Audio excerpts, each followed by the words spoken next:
Flasim pak për serialin, shumë përfolur në rrjetet sociale momentalisht, prof.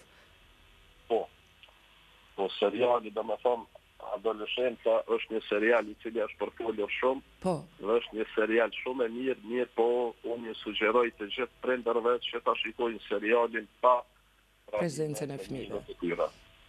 Për shkak se kam hasë disa shokë dje kemi diskutu këtë gjë, njëri tha që e ka shiku me fëmijët e tij dhe thash, sa po du me pa fëmija çka nuk bën me bo.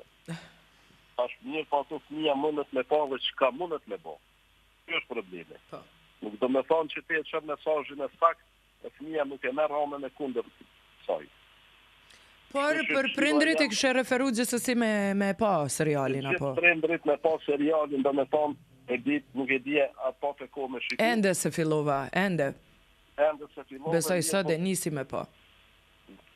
Do të shërë që natë serial, gjitha që ka kemi diskutu, unë edhe ti në emisione kemi pa serial, brenda ati seriali. Kështu që i preferoj të gjithë prindërve ta shikojnë pa fëmijët të tyre, pa pranimin e fëmijëve, dhe në qoftë se ka nevojë ta diskutojnë në mënyrë më sporadike, jo për gjërat të cilat ndodhin aty brenda, për gjërat e rënda, mirë po në mënyrë sporadike, pra të flitet për pasojat të cilat mund të vinë.